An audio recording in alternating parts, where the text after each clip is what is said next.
Bonjour à tous, c'est Petit Sam. Alors je suis encore une fois ravie de vous retrouver dans une nouvelle vidéo. Et aujourd'hui je vais aborder une thématique qui m'a été beaucoup demandée finalement ces derniers jours et ces dernières semaines, notamment suite à un post que j'avais fait sur ma chaîne YouTube. Et cette thématique, c'est la reconversion professionnelle.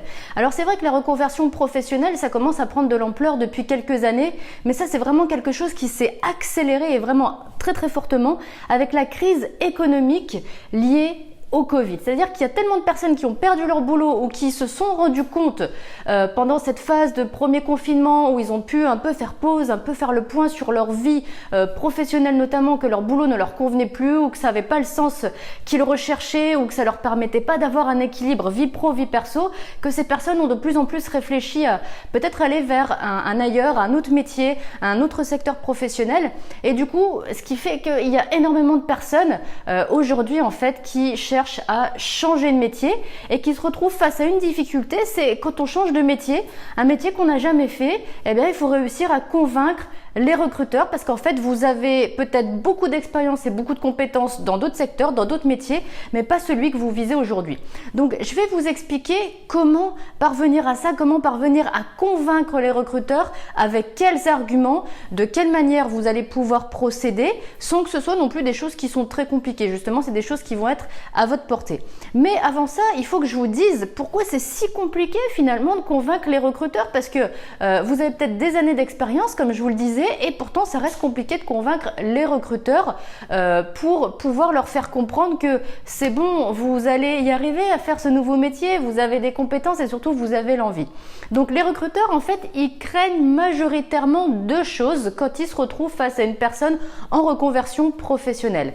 Déjà ils se disent c'est une personne qui n'a pas l'expérience du poste visé, et pas l'expérience, pour un recruteur ça signifie pas forcément les compétences. Donc les recruteurs forcément ce qu'ils craignent, c'est que vous ne parveniez pas à être pleinement efficace et opérationnel sur le poste pour lequel vous candidatez aujourd'hui.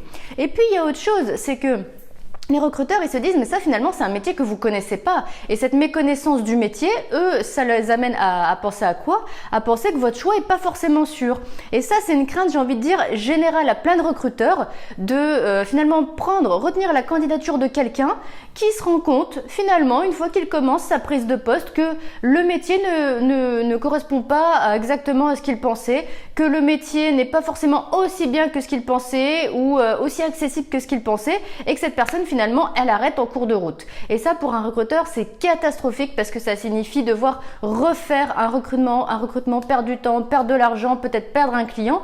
Donc c'est vraiment quelque chose que le recruteur essaye d'éviter et pour lequel il essaye de se protéger.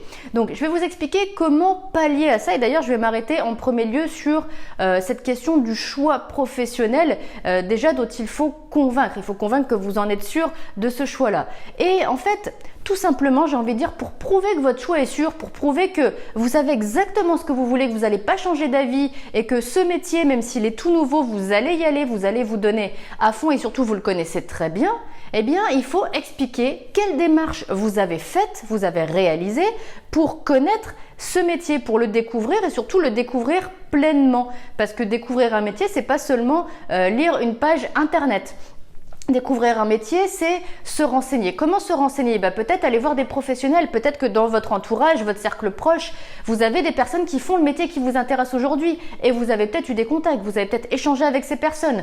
Vous avez peut-être regardé des vidéos témoignages sur Internet, sur YouTube notamment. Ça, si vous l'avez pas encore fait, je vous le conseille parce que il y a énormément de personnes qui parlent de leur quotidien professionnel et qui décrivent une de leurs journées, et ça donne déjà beaucoup d'informations sur le métier, sur les conditions de travail, sur les avantages et sur les contraintes. Et les contraintes, c'est extrêmement important parce qu'on connaît vraiment un métier quand on en connaît aussi les contraintes. Parce que généralement, quand on se renseigne sur un métier, on va voir les choses qui nous intéressent bien évidemment.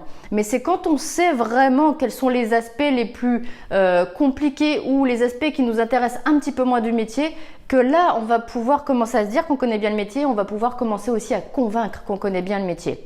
Donc au-delà de ça, vous avez peut-être fait d'autres démarches. Peut-être que vous êtes allé voir des entreprises, peut-être que vous avez fait des enquêtes métiers, peut-être que vous avez fait des stages, peut-être que vous avez fait des formations.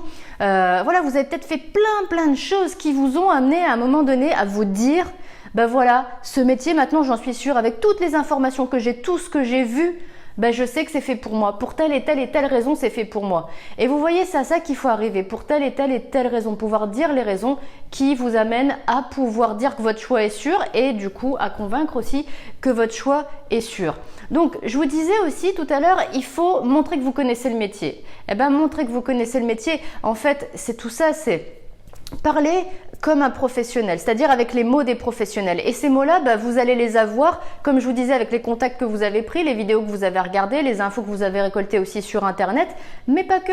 Parce que également, bah, il faut aller voir les offres d'emploi parce que dans les offres d'emploi, vous allez pouvoir voir bien évidemment ce que recherchent les recruteurs, mais aussi vous allez voir les compétences qui sont demandées et les tâches qui vont être confiées sur le poste qui vous intéresse. Et tout ça, ça va vous donner du vocabulaire professionnel, des mots-clés. Et donc ces mots-clés, vous allez pouvoir les réutiliser quand vous-même, vous allez parler du métier. Donc, tout ça, ça va vous amener vraiment à avoir une argumentation qui va être forte, qui va être solide et qui va convaincre, mais rien ne remplace l'expérience de terrain. Donc si vous ne l'avez pas encore fait, vraiment, moi je vous conseille d'aller sur le terrain. Alors, c'est sûr que quand on n'est pas salarié, il n'y a pas beaucoup d'opportunités ou de possibilités. Moi, je vous en propose deux. C'est soit en fonction du métier visé, vous pouvez faire une mission de bénévolat ou de manière plus générale, demander un stage. C'est-à-dire que si vous êtes en recherche d'emploi, c'est-à-dire vous n'êtes plus salarié, vous allez pouvoir avoir accès à des périodes de stage via Pôle emploi qui va vous faire une convention de stage avec l'entreprise que vous aurez vous-même repérée et démarchée pour pouvoir donc aller dans cette entreprise, faire un stage et donc avoir cette expérience de terrain qui va vous aussi déjà vous donner une vision déjà au plus près du réel de votre métier, vous permettre d'en parler avec encore plus d'arguments et de vocabulaire et d'intensité aussi dans votre discours et dans votre argumentation. Et en plus, ça va vous permettre de mettre une ligne récente sur votre CV qui correspond directement au métier que vous visez. Donc là, ce sera encore plus convaincant et pertinent dans le cadre de votre candidature. Donc voilà comment convaincre les recruteurs. Je pourrais vous dire que la vidéo est finie, mais en fait elle n'est pas finie parce que j'ai encore des conseils bonus à vous donner. Le premier conseil bonus que j'ai à vous donner, c'est de préparer aussi votre argumentation sur pourquoi vous avez changé de métier. Parce que ça, à coup sûr, c'est une question que va vous poser le recruteur.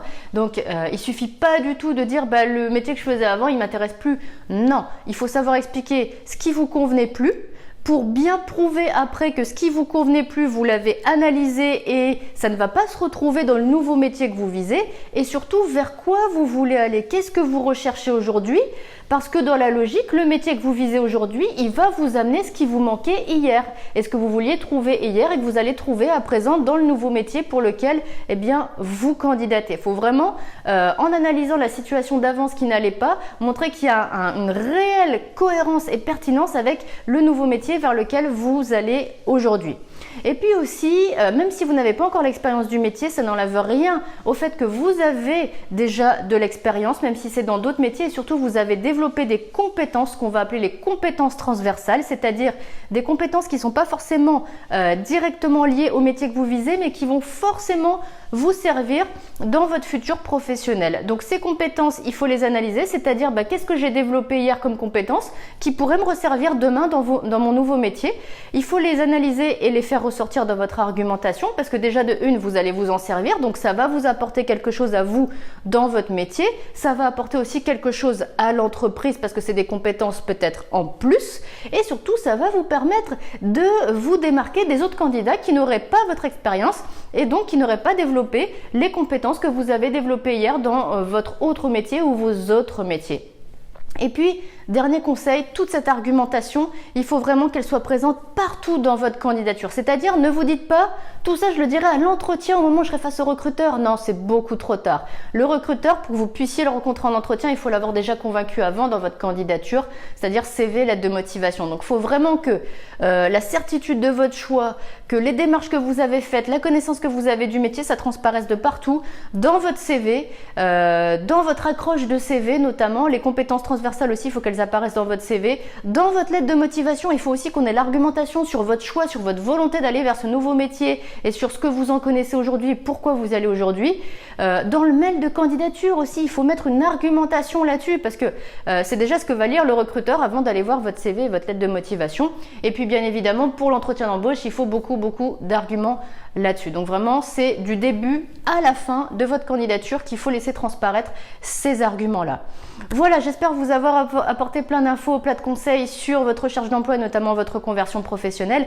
Si vous avez des questions, vous me les laissez en commentaire et moi je vous répondrai pour vous aider encore un peu plus à avancer dans vos démarches. Et d'ici là, je vous dis à très bientôt dans une prochaine vidéo.